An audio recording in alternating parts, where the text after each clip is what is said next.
Hello, good and wonderful people. Welcome back again. It's your girl AB World Entertainment.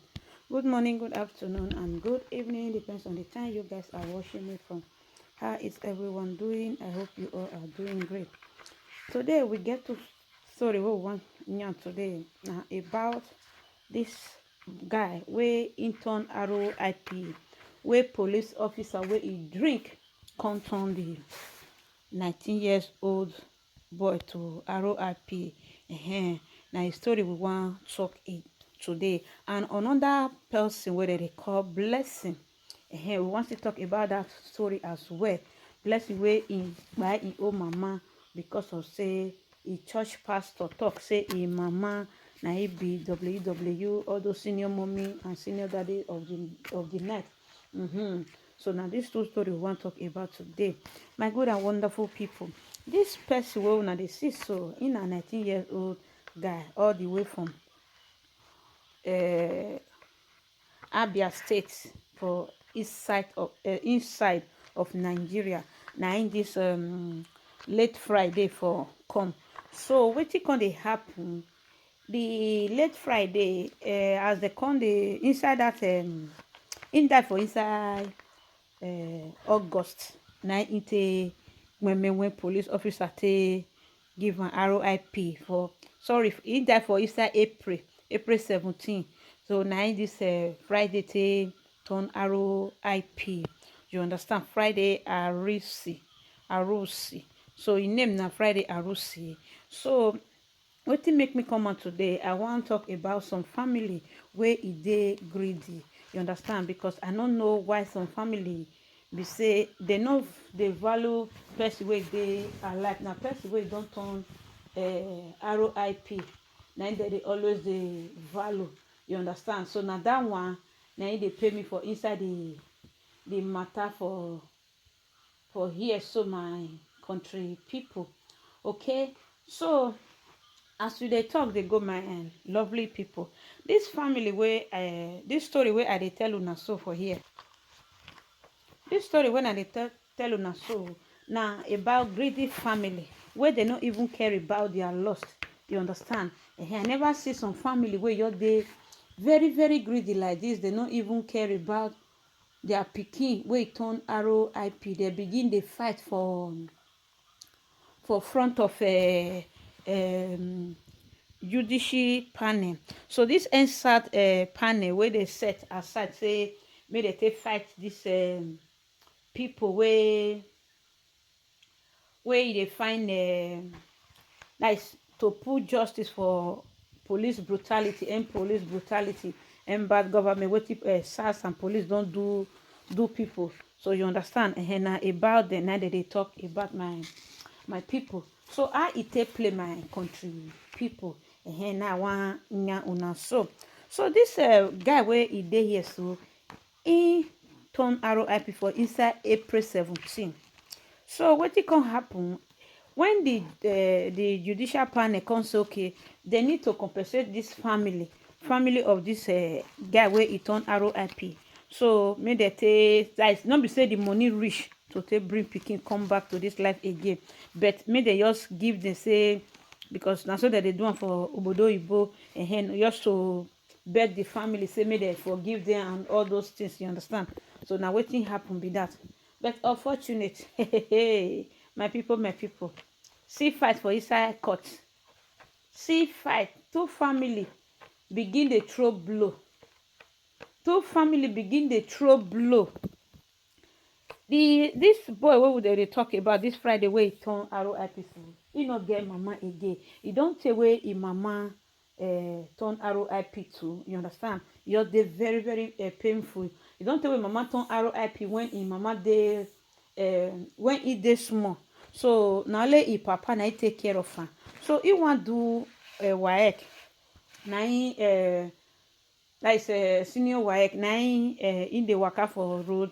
One police officer wey don over drink na so the guy take give this boy in dey shoot dey go up. Before you know the wahala don come. You understand? So na so it take happen my people, before una know this boy don't turn RIP. Before they rush and go hospital, e don waka. So wetin come be the problem? Now some shameful family wey no dey shame, na dem I wan talk to for here. You understand? Like na so this story wey I see dey talk, e still be like people wey dey overseas. Once they turn RIP like this or they delete, their family no care about them. Now the property now they dey after, and it dey very very bad. You understand? Because we're not supposed to they think about person wey una no go see tomorrow, talk less of thing that kingdom come. I'm not going to see am again in judgment day. You understand? I'm not supposed to dey fight over e property. You understand? And for the place where me for come, that is this small pikin, as this boy be rich, nobody fit inherit the property because it dey very very small. You understand? Now shameful thing say family come dey fight over a property, and this one not be even property now because of say the judicial panel say they will give am money for inside. So the maternal and the paternal parents come dey, the two of them come dey fight now. You understand? The boy, as I earlier talk, he no get mama again. You understand? So why the boy still get papa? Okay, wetin come happen? If oh my God, people, things they happen for inside this country where we dey. So una understand?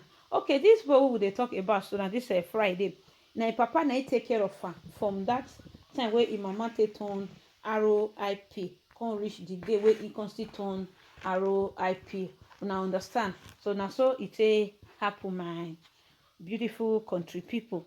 Okay, now this boy turn this RIP, as judicial panel say make dem compensate the family. Now two family come carry begin dey fight for court. The papa say na him want take care of, that na him supposed to carry the money. Now the family of the mama come outside, that the maternal family come outside say no, say na person still born her, so na their sister pikin this and this. I no understand where una dey ever since then. Now wetin the man ask them. You understand? Now wetin the papa of this boy ask these people, Mr. Ifeanyi Arusi, na be the name of the papa of this Friday. He can't ask Mr. Kingsley, that's Kingsley, so he abbreviated for here, Mr. King's Hearts Nkpa. He can't ask and say, where you dey? See heavy blow for inside court. And so they come to suspend the food. I say food, suspend the money. You understand? Say they no go fit give them the money again. Say make them exercise patience. Say make them not worry. Say they will come look into this matter again. And me, I want ask one question. Say why it be say as the boy come delete now him make if maternal people come outside, or a paternal. You understand? Now maternal paternal begin the fight, set blow for inside court, for where they for the judge the case. Say they don't finally judge her. Police supposed to pay this guy. The next thing, na two family you begin the throw blow. Now the papa wey be Mr. Ifeanyi come to say Mr. Kingsley wey be mama senior brother, say he no pay, he no help am for anything, even go reach burial wey he do. He say he no help am do anything.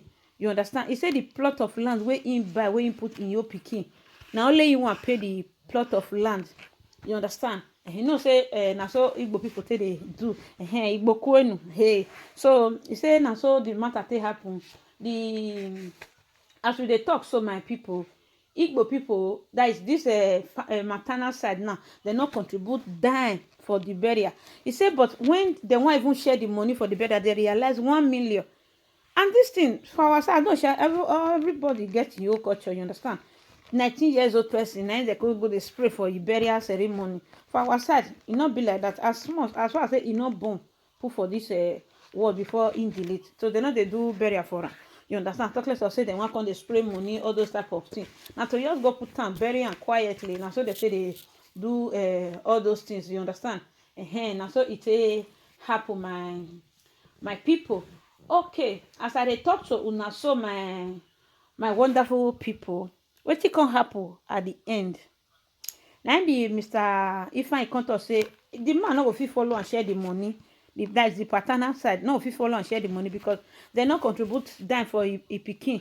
Even the 1 million wey they realize for the burial, say Mr. Ifeanyi carry everything as the elder talk put reach. But this kind of character wey some Igbo tradition dey do, me I no understand that. When e come reach pikin matter, now una come say, na me wan come carry the money, na me wan come carry the money. I no know, because some family, because they still dey do am to people wey dey overseas for here, you understand. Once their pikin just delete for here, wetin they come dey find na to do this thing. Why they still dey talk am o? Na to that na the property wey the pikin leave for ground, whether for overseas or the one wey quick am build for Nigeria. Now they come dey fight put. So advice to all these family people, say all these things e no good, you understand. How soon I go just carry begin dey fight over property, say e no good, you understand.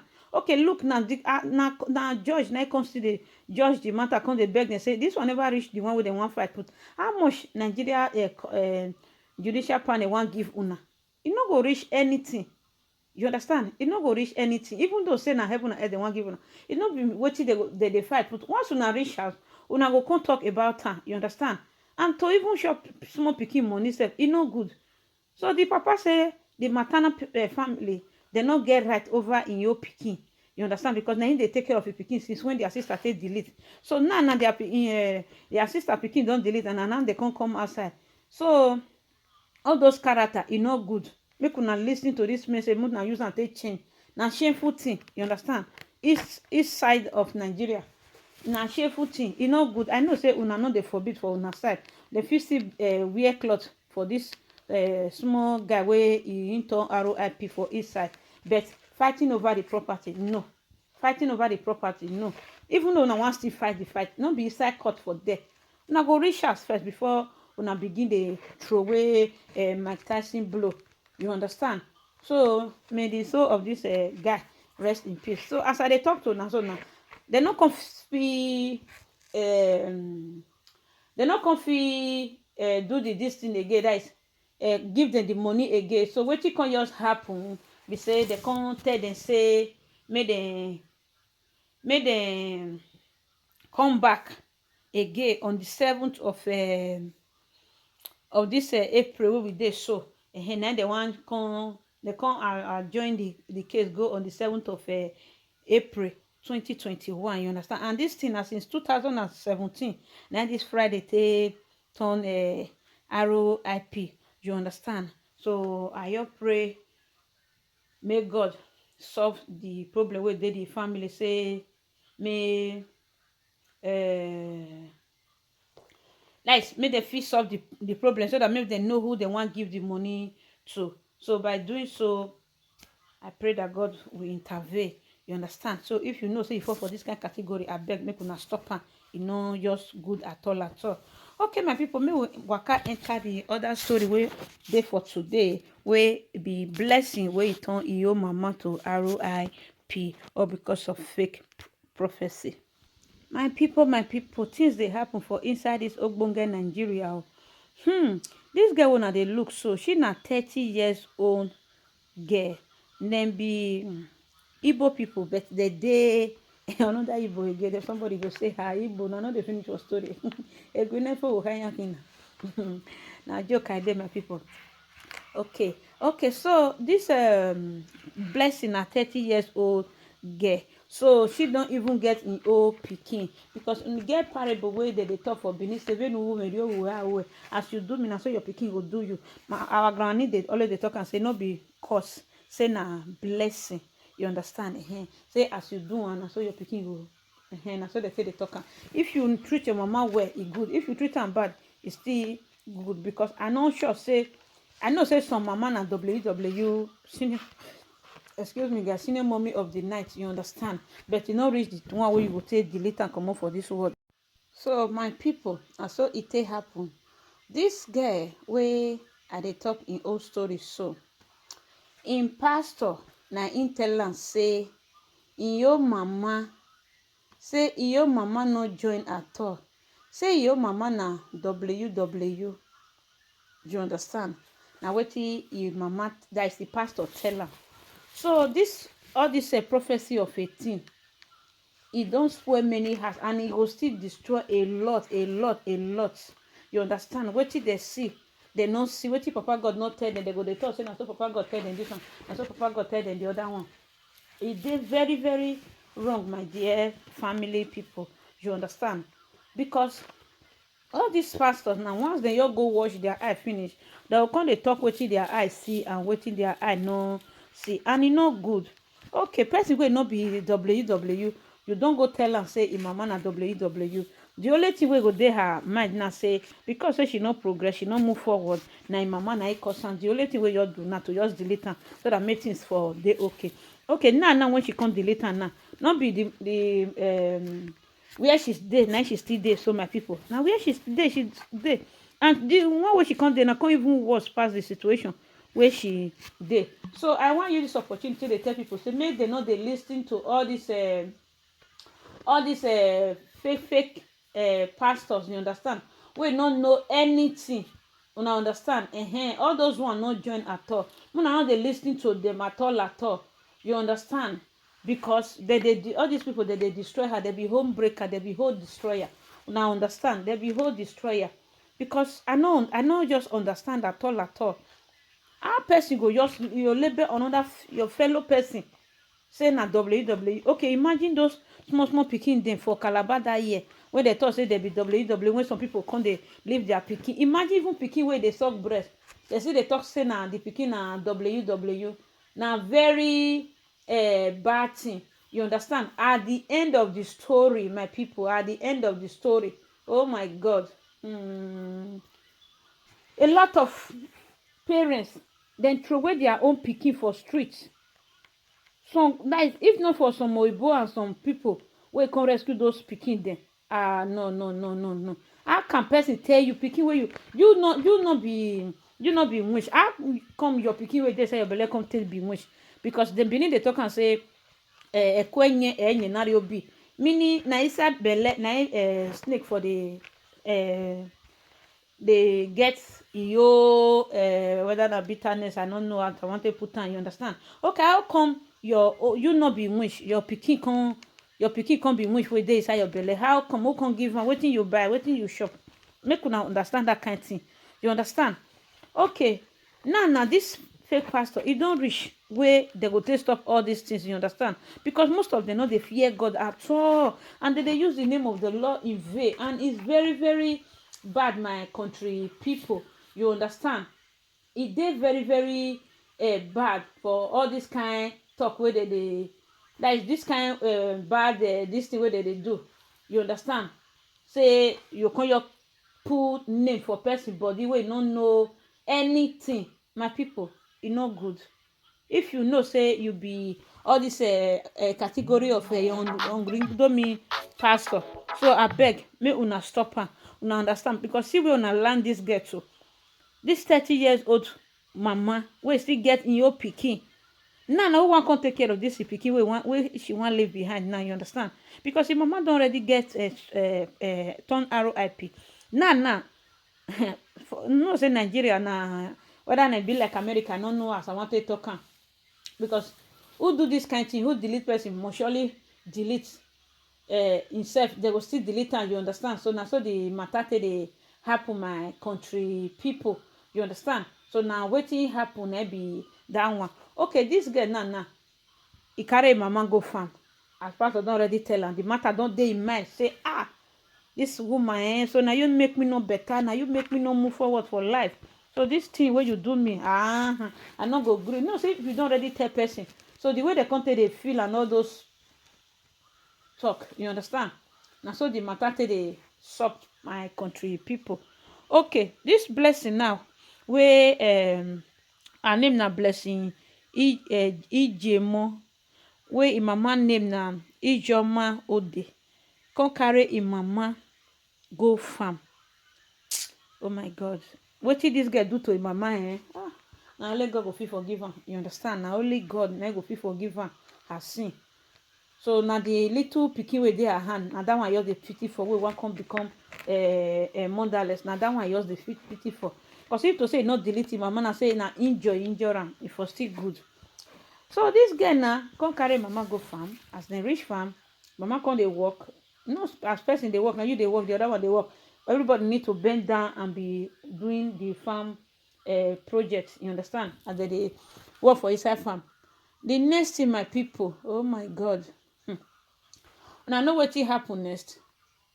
Na so this Ijemayo take comot go carry that something wey dem take dey peel wey dem take dey peel cassava for farm. Na know am na that big one wey dem take dey peel cassava, and they still dey use am take dey clear grass for farm. E just carry am, e just give am ipoto for neck. E give am again ipoto for the other side. E give am again inyakata. You understand? As I dey talk to una so, your mama don turn RIP. At the end of it, this blessing when I say dey talk so, she get 4 pikin. 4 pikin na she get. Who she wan come leave the pikin for now? Na that one na come be my concern now. E just turn mama to RIP. And the pastor wey see the vision, the fake vision, the kind vision, the sapele water vision, after they don't take sapele water, they go they destroy home, they go. As I dey talk to you now, they say the man don run enter Libya. It's nowhere to be found. Unfortunate. You no fit cross again. So you need to go back to Nigeria. Blessing dey find am, police dey find am. Blessing say it say na real pastor. Say no say na fake pastor, because he tell am say him mama na winch. So if he say maybe one thing just do one, because no be say the pastor tell am make he delete him mama or bet. Now she just come do one by herself. Say if he do one, things go dey okay. Now come see and I say as she do one finish, mama no dey okay. And these people na from Enugu, but na Ondo state na they stay. Na sacrilege. Now she come still go commit for another people land. So I beg, make una dey seek the face of God to know whether wetin pastor tell una, whether na true or not be true. You understand? Because all these fake pastor, I no understand at all, my people. Make una beware, be careful from them, because most of them, nothing to write home about. You understand? So you know, say all these pastors, some they see vision, but they know if you bring the thing to pass. You understand? Because they no be God. They only see your tomorrow and your next tomorrow, just like the way they tell they see wetin wan happen for America, who wan win election, who wan become first lady for South Africa, Nigeria, who they become first lady, they don't know. You understand? All those kind of things. Now all those ones that they see, they know they fit solve your problem. They go just see finish. They'll tell you say your mother-in-law na WW, why your mama na better person. You're surprised saying that your mama na be the WW, na your mother-in-law na be the better person. But they go just disorganize your day, disorganize your marriage. Who not get sense? Now go just do like this blessing. Just delete in your mama comot. Just because of say pastor give you fake prophecy. My people, I beg. This fake pastor, they don't too use us. Me good, may we wise up. They don't do this. Go a lot of people. You know how many house where they don't scatter. So this girl now, she get 4 pikin. Who want to take care of the 4 pikin now? Who want to take care of her? Because she too, they need to still delete her. You understand? For the crime where she commits. So I feel for her and I feel for the pikin where she want leave behind. You understand? So may I read some comments for her now. He say our poor brainwashed people, we need to keep enlightening one another. Because so many of us are still mindless, being controlled and influenced by this so-called pastor. You understand? For real. Most of them don't, because they know say money dey the business. So now make them come run enter. Because the race where they imagine. The race all of them just contain many for outside. It's too much, my country people. It's too much. It's not good. You understand? Okay, you shop the girl money, it not still pay you. You want to turn her against the mama, or turn wife against the husband, or turn husband against in this thing. It not dey good at all, my people. It not dey good. So all these pastors now need to be careful from there, because it not good at all. You understand? Okay, make I take another one. Say never be too religious that you stop making use of your brain. You understand? Not just let this thing carry you, what they call them, their prophecy, you to carry you like that. Say you just at least still think, say, why this woman not delete me ever since then? Why now when I can't grow, I can't dey born my own pikin, na my mama can't delete me. I know say some mother dey wey be WW, you understand, a lot, they dey a lot. So now only God na go fit help us. But before you go even know say this your mama na WW, at least you need to still use your number 4. Think am. Even you turning am to RIP, say e no good. Even get one time when they even dey use that class say they delete their mama one certain time for Benin. The thing you come dey rain. I no know whether e dey another state. Anywhere they once they just confirm and say their mama na WW, before you know, and they don't carry and go farm, go delete am, do one like different. Then you go get different parts. They come put am for inside casket like that. They very bad because you don already still get blood for your hand be that, so you need to still ask for forgiveness. The case of this blessing now, she don enter one chance, you understand, because say she delete her own mother. He say I just dey imagine how people believe everything said by their pastor. There is much hunger and starvation in Nigeria nowadays. The poor are being meek out of their hard-earned money in the name of pastors advice and prophecy. Believe in yourself. And now this fake pastor now then come just dey cause the whole thing. Say people not come dey recognize real pastor again, you understand. People not come dey recognize big one again, and that one now be the main problem wey dey this world now. Better pastors dey, you understand, but this fake one not come make person know. Imagine you just tell person say e get some pastor, if they won't even tell you something, so you get the way they will take tell you, because they don't know how your heart strong reach. So they will softly tell you so that you know go come cause enmity between you and your household. You understand? But some they go just tell you, if you want go maybe you go maybe not concern them.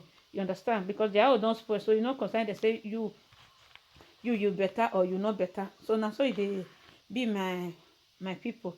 So now so I see the matter my country people. Now I say make I see let una know. Say see wetin blessing don't go put hand. Say who want come take care of blessing children. I beg make una leave a comment for me for comment section.